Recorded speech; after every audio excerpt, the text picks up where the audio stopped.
Welcome on in, grab a seat, and join me courtside as we talk your Miami Heat. Welcome on into another edition of Miami Heat Basketball Beat. I'm your host, Michael Furley, and as always, I'd like to thank you all so very much for joining me today. I appreciate your understanding as we're getting this one out late, as these West Coast games are really hard to get all the work done in time before I have to go to my real job. So we're getting this out to a day late, but we've got tons to go over and tons of highlights to go over as well to show you. The extra time gave me some extra ability to get some more fun stuff into this show. All right, the rundown for this show, we're going to run through the game flow for the Tuesday night game where your Miami Heat were taking on the Sacramento Kings. We'll get into the highlights. We'll break down the final numbers. We'll get into the big battle between Pelle Larson and DeMar DeRozan. And we'll also set the stage for the rest of the Heat schedule for the remainder of the week. And we'll finish off with the most frustrating segment in all of Heat basketballdom, Jovic losing the ball. But first, guys, do me that favor. If you like what you see here, we're just starting out here. Hit that like button, subscribe, hit the notification bell, as we'll be getting out more and more content for you guys, all about your favorite basketball squad. All right, let's get into it. We're going over the game on Tuesday night. Tuesday night, where your Miami Heat took on the Sacramento Kings. The Heat coming in off a devastatingly blowout of a loss to Golden State on Monday night. They're coming at 22-21, 8th in the East. Sacramento is 12-31 and 14th in the West. Seems like it would be easy, but Sacramento did beat us on our home floor about, 4 to 6 weeks ago. So this is going to be a payback game. We did have some players out. Tyler Hero is dealing with that rib injury. He is out. And Khalil Ware was out with hamstring tightness. Before we get into the remainder of this game, I wasn't able to get you that highlight of that nice sweeping dunk by Khalil Ware in that Golden State game. So I just wanted to get that to you because it was just really pretty to watch. Go back door, right? So Jimmy Butler hits both free throws. He's got 8. What? And that's off a made free throw. Khalil Ware all the way to the rim. Go back door, right? So Jimmy Butler hits both free throws. He's got 8. Wish I had a more zoomed in angle, but he catches a long over-the-shoulder catch with his right hand and does a swoop up to a two-handed reverse all in one motion. So pretty for the big man, Ware. All right, now for the game against the Kings. With Ware out and Hero out, we had the same starting lineup that we had the game prior. Davion Mitchell, Norm Powell, Pelle Larson, Andrew Wiggins, and Bam Adebayo. But Nikola Jovic would serve as the backup big man in this game. So we got more work than we'd like to see, but of course we understand it due to the shortness of the short bench. All right, he got off to a nice 8-2 start in the first 3 minutes of this game and really never looked back.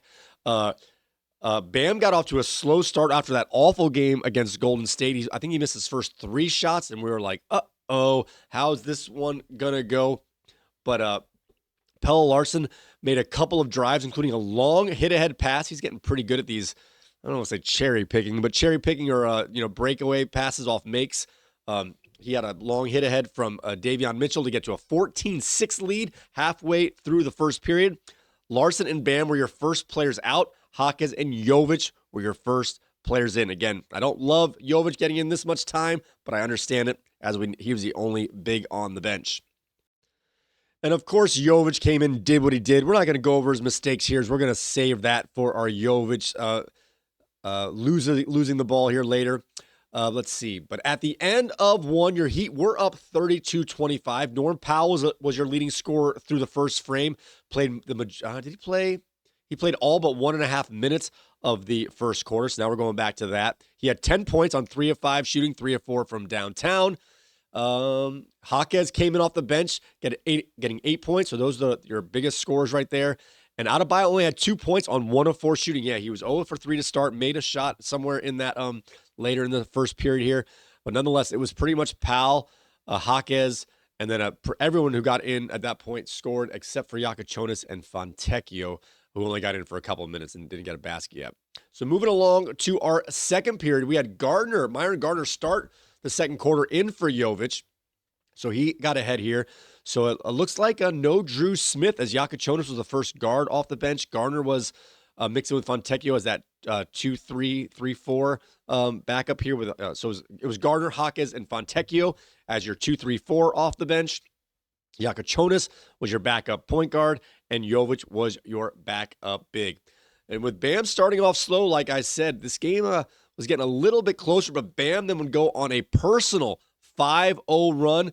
A personal 5-0 run, hitting a three-pointer. And after going back and forth, he hit another three-pointer. With his second three-pointer of the second period, we are now up 46-38 with 8 minutes left to go in the period. Fontecchio would then hit a three. So at this point, we were trading threes for twos. So we weren't stopping him, but we were extending our lead. And I mentioned it in the last game here, how I thought he's been playing a lot better, but I felt like he played a little too much last time. It seemed like it was a little counterintuitive, but I kind of like it. It's almost like every time Fontecchio made a three, he was the next sub out. So it's kind of like take your money in the bank. It's like when you're playing blackjack at the casino, you win your hand, get up and just take your money and leave it in your pocket. He kind of did that and didn't gamble again with Fontecchio. Every time Fontecchio had a nice couple minute stretch in terms of scoring, he took him out before it could turn around the other way.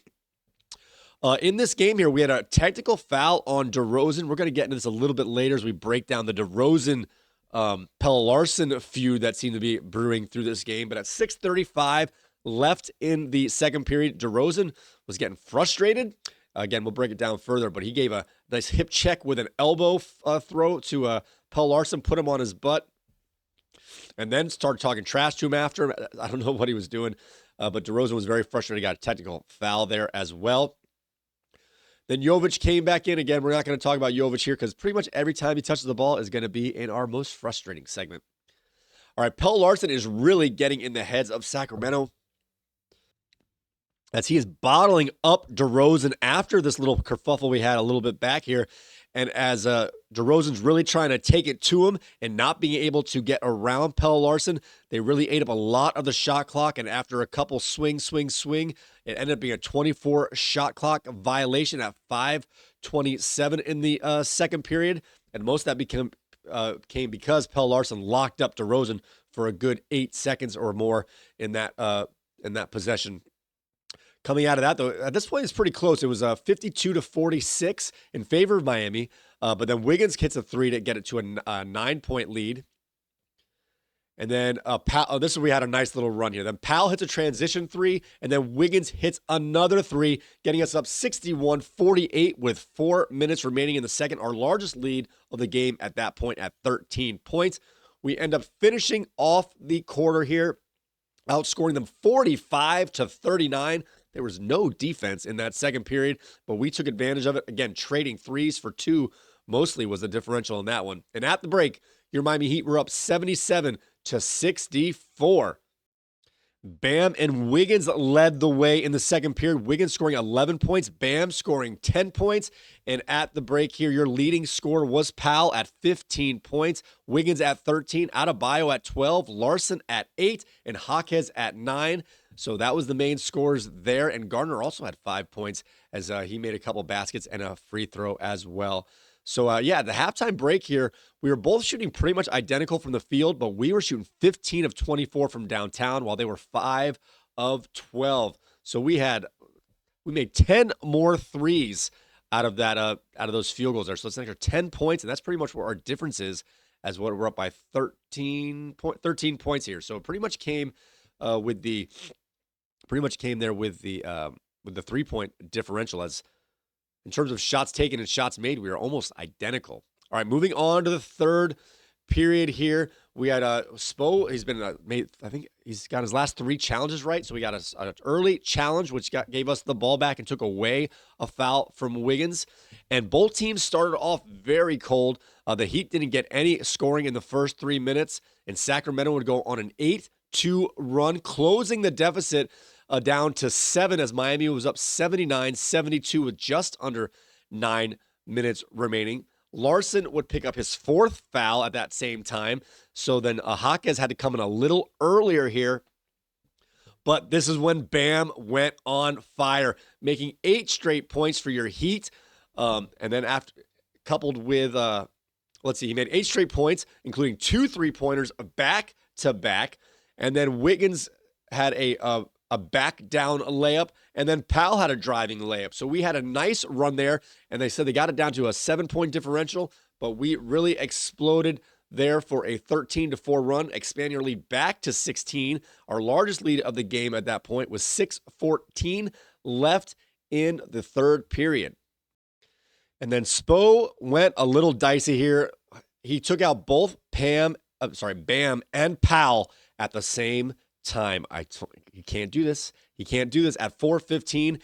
And we didn't score for about 4 minutes with that group, but neither did Sacramento. We were lucky as both teams were just missing every single shot. Only lost a few points in that span. But honestly, if they would have made any of their shots here, because we could not do anything with that group. I don't like it when he sits both at the same time. I don't know why he does it. He's asking for it.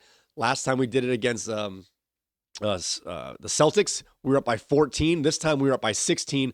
Granted, Sacramento's not as good as the Celtics, but it didn't take long for them to turn it around. I don't know why he's playing with fire here. We need to get as many wins as possible.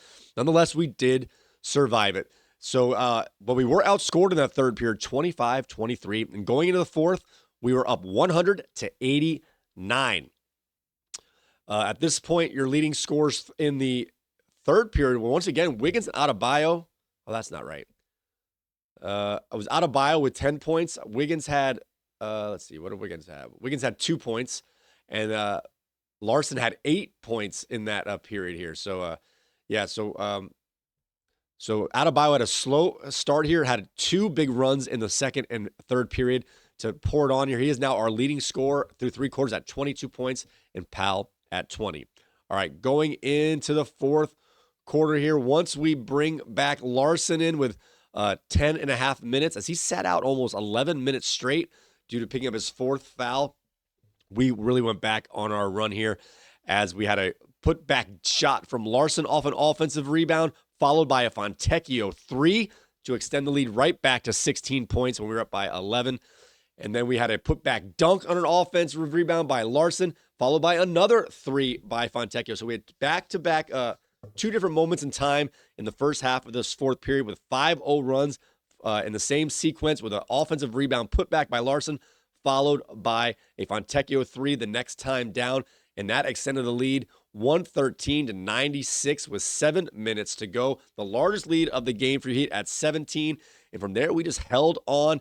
And the final score here was 130-117. We did outscore them 30-28. Before we get into the final numbers, let's break down some of the highlights.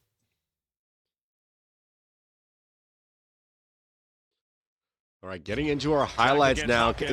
Let's pause real quick. Let's set the stage where we're picking up at. It is a little more than midway through the second period. Your Heat have an 11-point lead right now. And we're getting a defensive rebound. Sabonis battling, comes off Powell gets the ball here. 3 on 2 for Miami. So good at that transition pull-up, almost automatic. All right, let's just watch this one straight through. Battling, comes off the foul. Gets his 3 on 2 for Miami. Powell says, "I got this." Extends the lead up to 14. Wiggins on the drive. Back out to Hawkins. Adebayo ready to come back. Powell drives, finds Wiggins in the corner. Another 3-pointer just this next time down. So back-to-back threes. Wiggins makes this when we're up to 61-48. Back in. Powell sprays it out to Wiggins, an open 3, and he knocks it home. Get up to a 13-point lead. That's our largest lead at this point. Now we're moving back to the third period here. Swing. Adebayo, attaboy, with the top of the key 3-pointer. This was a personal 8, not an 8-0 run, but Bam scored 8 straight points right here. And this is going to kick off an even bigger run for the team here as we go on an 8-0 run from this one here. So Bam made 8 straight points. That's a second 3-pointer in this stretch. Here's Powell, back to Hawkins. Back out one more. Adebayo, ring it up. Timeout, Sacramento. All right, picking up later in the third quarter. We're still in that same time frame here. Now we have 7:12 left coming down here. Wiggins with a drive. Oh, this is what I like here. All right. Trying to walk him down, spins, and got the layup off glass. This is why I want to praise Wiggins here. I don't think Wiggins has the best moves, but he is pretty good at recognizing when there's a guy he can take to the post. He's got the young rookie on him. He starts backing him down from almost half court, and there's no help. No one's helping this poor kid. But he literally does the Charles Barkley crab dribble from the logo all the way down to the paint before he gets his spin move here. He really does I mean, that's a far way to do this backwards dribble, but I like him doing the back to the basket instead of the face up because I don't trust his crossover in traffic, Wiggins. But I think he's got a pretty good post and a little bit of a fadeaway game in that like 8-foot range, especially with guys that he can manhandle. And again, he's not the strongest guy, but he recognizes when he's stronger than somebody else, and he takes advantage of those matchups. The NBA is always about matchups. You don't need a pick and roll to get it if you start out with it. You can get those mismatches in transition. That's what the Heat's doing. Instead of finding the mismatches by pick and rolls and switching, they find the mismatches on cross matches when they're running down in transition. And man, Wiggins just identified this so early. There's 20 seconds left on the shot clock. And he's just going to take this guy down the whole way. Look at this. He just during the timeout. It's a little low. Resets his back down, spin. Nice quick spin to the lefty flip. Now we're up to a 14-point lead. That's our largest lead of the game at this point. And Pelle does his pump fake Euro on the same rookie. So this is an 8-0 run. There's a free throw made in there. This time, Pump Euro go. What a sneaky move. Nice play by Pelle. So we got an 8-0 run there to get to a 16-point lead. Moving along to the fourth quarter. Myron Gardner over to Fontecchio. Makes a three. Gets back up to a 16-point lead with 9:18 to go. Myron Gardner had 3 assists. At least 2 of them went to Fontecchio for threes.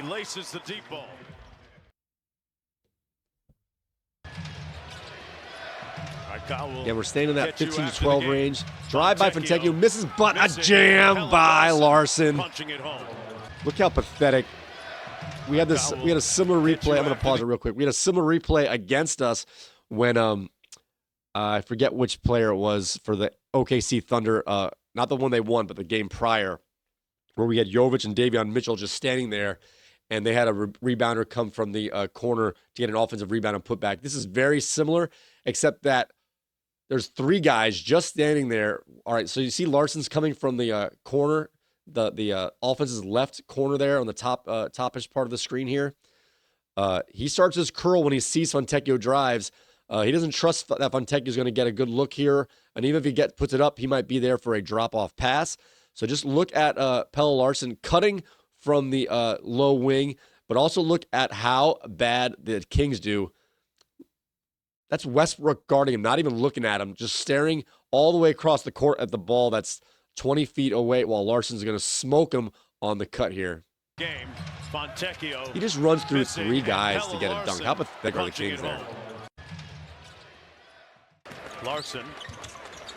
Right, up by 14 with 7:16. This very next possession, another pass over Fontecchio gets the 3, extends it to our largest lead at 17 points with 7 minutes to go, and that pretty much puts a wrap on it as your Miami Heat are going to take this one down 130 to 117. In the second half,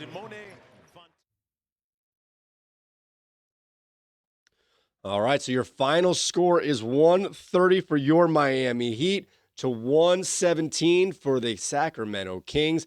Our top score here is Bam Adebayo with 25 points, 8 of 15 from the field, including 4 of 5 from downtown, 7 rebounds, 5 assists. Powell was second in scoring with 22 points, 8 of 16 from the field, 4 of 6 from downtown. He did have 4 turnovers, however. Let's see, who is next? Wiggins at 19 points, 7 of 12, shooting 3 of 7 from downtown, pardon me. Larson was next at 16, 7 of 9 from the field, 0 for 1 from downtown, had 6 rebounds, 3 of them offensive, and we saw there was at least 2 that were offensive putbacks. And Fontecchio had 15 points, 5 of 11 from the field, but all of his makes were 3-pointers. He was 5 from 9 from downtown, including 7 rebounds. All of our starters were plus 10 or better. The only person who was a minus was Gardner at -1, Yakachonis at a +0, Fontecchio and Jovic were +1, Hawkes was +5. So a good day all around. Our final numbers here as a team were, we shot 47 of 98 for the field, 21 of 42 from downtown, 50%. 46 rebounds, 12 of them offensive, 33 assists, 10 turnovers, pretty solid number, 2 blocks and 6 steals, while Sacramento had 44 of 87 shooting, 11 from 30 from downtown. They did out-rebound us by 3 at 49, but only had 8 offensive. They had 27 assists, 15 turnovers. We really took advantage of the turnovers and offensive rebounds. They had 4 blocks and 6 steals. Let's see. We had 21 second chance points, so they're 11. So there's 10-point differential right there. We made 10 more three-pointers. That's another 10 points right there. So that's 20 points, not including the free throws. The only bad part here is we were 15 of 24 from the free throw line. We left 9 points on the board. We really could have had even a bigger blowout if we could have made even half of those misses. Could have had another 4, 5, or 6 points. Now for the top players here for Sacramento. DeMar DeRozan was the leading scorer on the other side here at 23 points, shot 6 of 12 from the field, 1 of 2 from downtown. However, that really wasn't a three-pointer as his foot was on the line, and they never changed the score. He had 4 rebounds, 5 assists, 2 turnovers, but he made 10 of 10 from the free throw line. That's where he got the majority of his points. And Westbrook actually had a decent day at 22 points, 9 of 14 from the field, and 1 of 6 from downtown. He should stop shooting three-pointers. We've learned that 10 years ago, if not longer. 7 assists for Westbrook, but 6 turnovers as well. So he was a little bit of a mess in terms of that. All right, now let's get into what the juicy part of this game here. Let's get into the feud, the battle, the kerfuffles between Pelle Larsson and DeMar DeRozan. Let's get into that one right now. Too easy for Russell Westbrook. And that's going to be a foul against DeRozan. We're going to pause it here real quick. All right, you see we're at 6:35 left in the second period. Your Heat have a 7-point lead. Pelle Larsson's driving down the right wing here, going to curl to the basket, and we get a hip check, if not even an elbow shot, pushing Pelle Larsson down to the ground from DeMar DeRozan. Let's let it play here a little bit. And there's a couple things I want to mention here as we see just the reaction of this play, and then we'll go back to maybe how this might have started. Why DeRozan was so much in his feelings. This is not the first time we've seen a player get in their feelings when playing against Pelle Larsson. All right, let's look a little bit further here. You see what they do, And Miami, even after makes. That's going to cause a little And he's bit of talking problem. crap Too to easy him. So for he hits him to Russell the Westbrook. ground. Boom. Elbow and a hip. Push him to the ground. And then Pelle Larsson looks over with a little like, what was that? And probably his boyish smile. And then DeMar DeRozan starts talking back at him here while he's on the ground after getting shoved. And then the thing I like, if you watch here, Myron Gardner on the left corner, he's going to come all the way down the baseline to try to help up Pelle Larsson, but before he can actually do it, he gets a little distracted here and goes towards DeRozan. That's kind of funny. Watch Gardner come in. He's going to help him. You see what He's like, what'd you say? Forget the help. I'm going over and get something from a man here. All right, we're going to pause it real quick. So the announcers are here. I don't know if you can hear them over my voice here or not. The announcers, we have the Kings announcers in this game. We're going back in time to see why was DeRozan so much in his feelings. We're going to the last 2 possessions down prior. So now we're at 7:20. Remember that technical foul took place at 6:35. So this is less than a minute prior. And we're going to see what might have gotten DeRozan all worked up. Katie in the three-point category. 10 of 17 from deep. DeRozan working against Larsson. You do have a foul here on Larsson, but he was just sliding over. Maybe a little late. I'm not saying it wasn't a foul here. In the three-point category. 10 of 7. So you got they're matched up down here on the offense's left wing corner. Larsson is playing him straight up. DeRozan does have the space to the baseline. He takes it, and Larsson is late, but his hands are up. There's no pushing with the hands. They do kind of, hit chest to chest, waist to waist, but nothing going forward on by Pelle Larsson. He's trying to get in front to close off the drive, maybe even take a charge. He is late, gets the foul. 17 from deep. DeRozan working against Larsson, draws the foul. But DeRozan keeps falling over.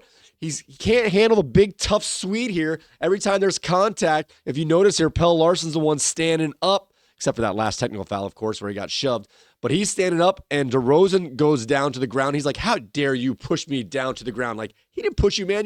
You went into each other. You fell. He stood up. Foul called. Take your free throws and be a man. They are plus. Into All right. the front court. So maybe it's another play. Maybe it wasn't that play because there was a foul there, but it was clean. All right, once again, we have Pelle Larsson guarding DeRozan. Now they're on the offense's left high wing here. Has Larsson guarding him.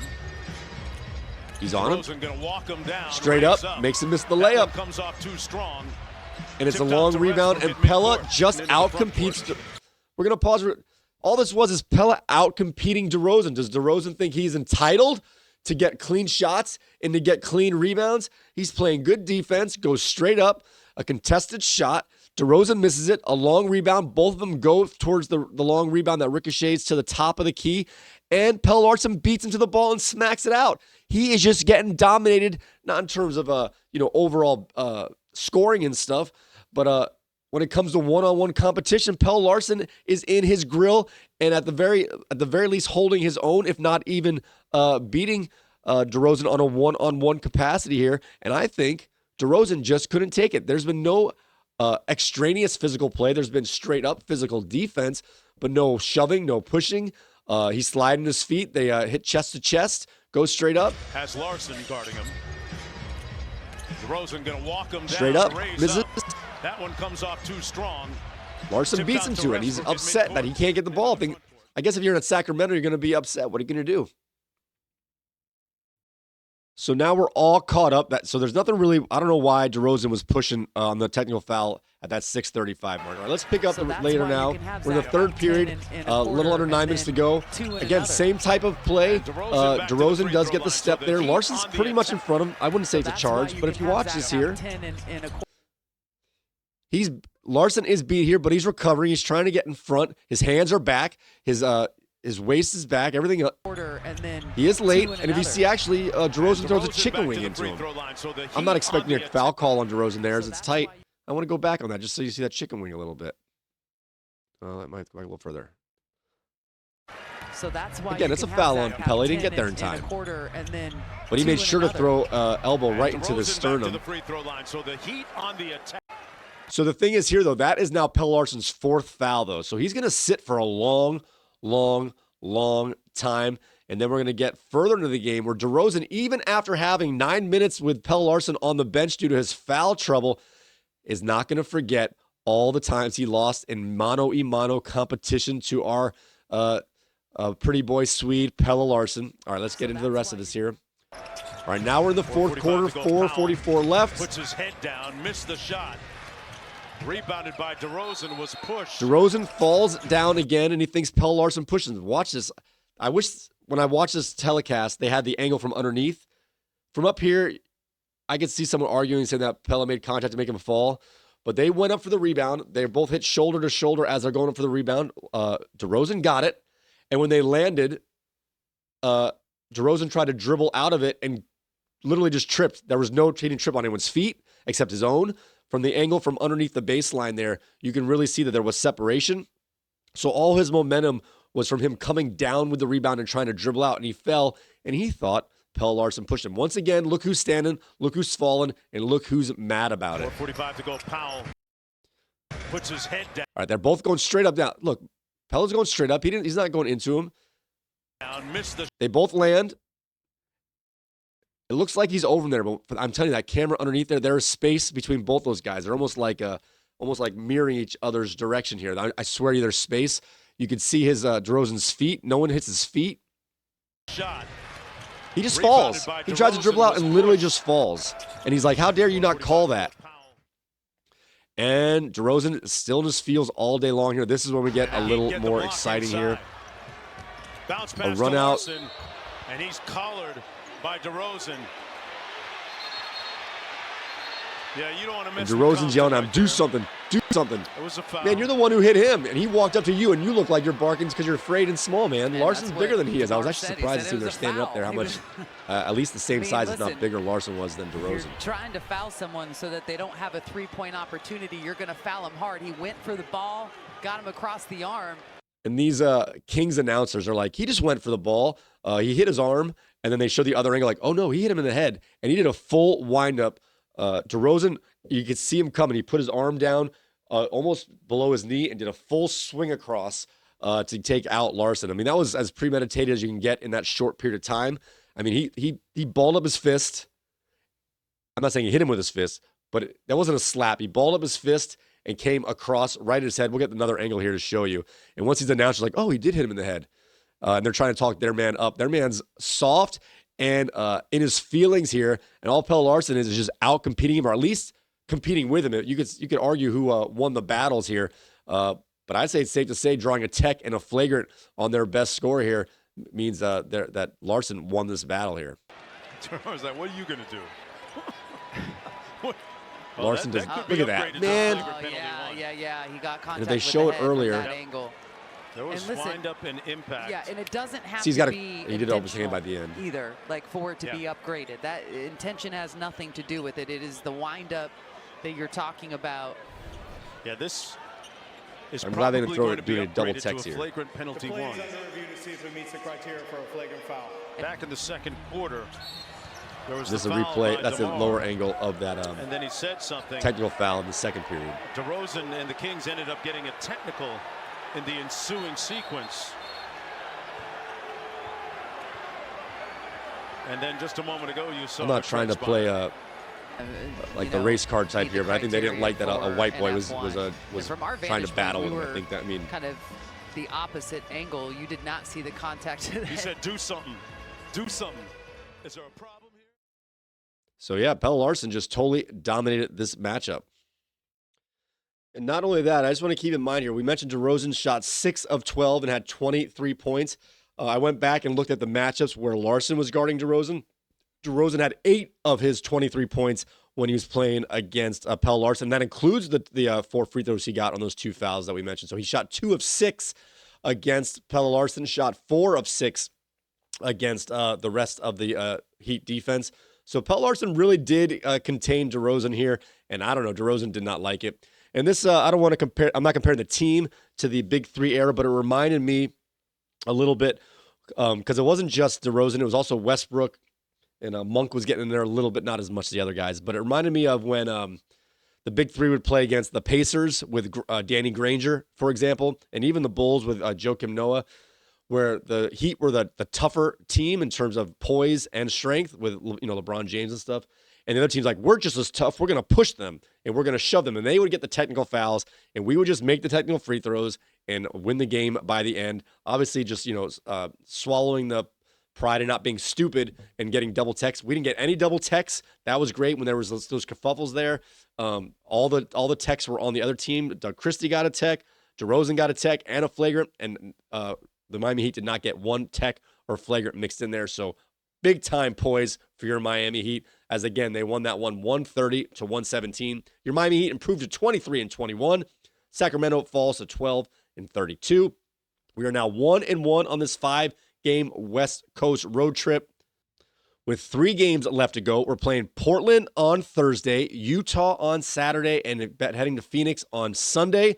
Let's see how Devin Booker, how he manages himself, and Dylan Brooks, as they got themselves and their feelings last time, which contributed to their loss in a close game last week in Miami. I'm not counting that as an automatic win here.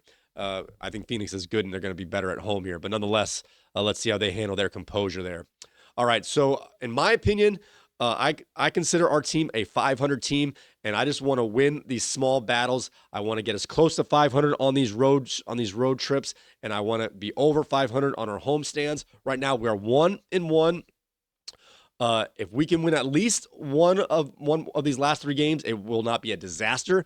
If we can win 2, it'll be an awesome plus. And by the grace of whoever you want to say, if we can win these last 3 and go 4-1, that would be spectacular. I don't anticipate that, as we're going to beat a team like OKC and then lose to Utah, for example. But we'll see how this one goes.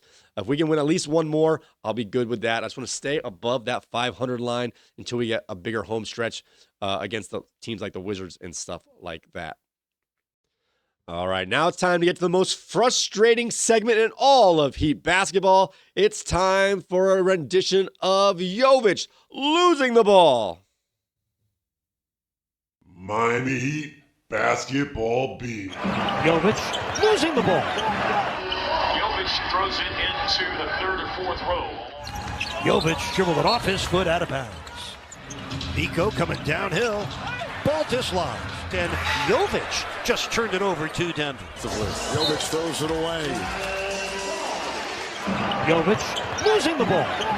Every time he drives, he just falls. And every time he dribbles, he just loses the ball. Jovic loses the ball. And the lefty lay is soft and good. Mitchell back in a rush. Nikola Jovic and Hockett. And the lefty lay is soft and good. Mitchell back So he in comes a rush. in and he smokes the Nikola layup. Jovic. So I noticed why he misses these layups, or at least one reason. He jumps off the wrong leg. He jumps off his right leg when he shoots right-handed. Watch this, guys. That's why he has no strength or grace The lefty going in lay there. is soft and good. And he's not doing like a Mitchell Euro, back like in a rush. he's off the wrong Nikola leg. That's Jovic why he has no control at the and top here. Hockett. And the lefty lay The is heck? soft and good. This Against one, he Westbrook. gets, they call a foul. I looked at, Westbrook again, on the gonna be called replay where they for show it closer. Westbrook kind of takes swings those up into his armpit, but really one-on-one doesn't hit him. challenges perfect Barely hits him, if that. against Westbrook. And again, any contact, he just loses the And ball. Westbrook Westbrook did gonna be not called for touch the that hold. ball. Jovic just loses it Westbrook whenever takes anyone those- touches him or breathes on him. He just loses the 4 ball. minutes to go in the third quarter. Sacramento down 13. And the opposing center literally just Cardwell grabs it took out of away his from hand. Jovic. And here's Monk This is all on the same fly, game, drops it people. off. 4 minutes to go in the third quarter. Sacramento down 13. I'll just take that, weak man. Cardwell just took it away from Jovic. And here's Monk on the fly, drops it off. And Zach LaVine had 42. All right, here we go. Gardner out of the corner. He's got, There's the miss. all right, hold on. Hold on 1 second. All right, so we got the 6'11" Jovic posting up the point guard. He's got a 6-inch height advantage, probably at least a 10-pound, at least, if not a 20-pound weight advantage. He's going to dominate this matchup here. How many times do we see him get bottled up by a defender? All right, at least he gets a shot off this time. Let's see how this one goes.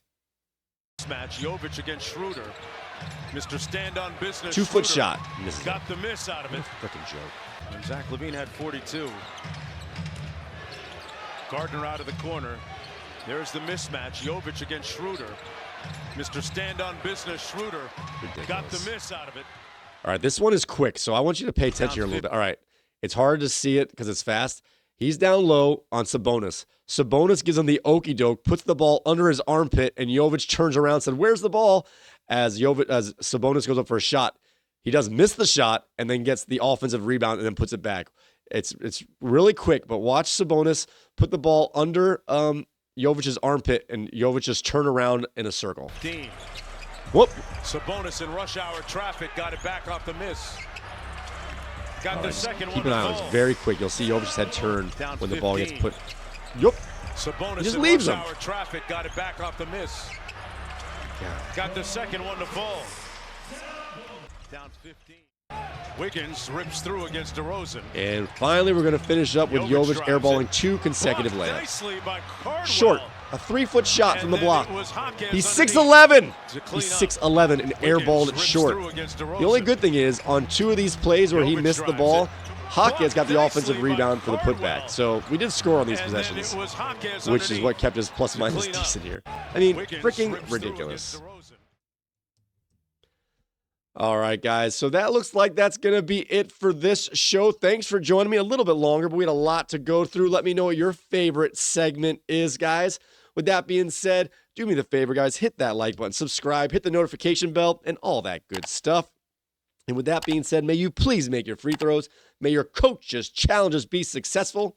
And we will see you next time.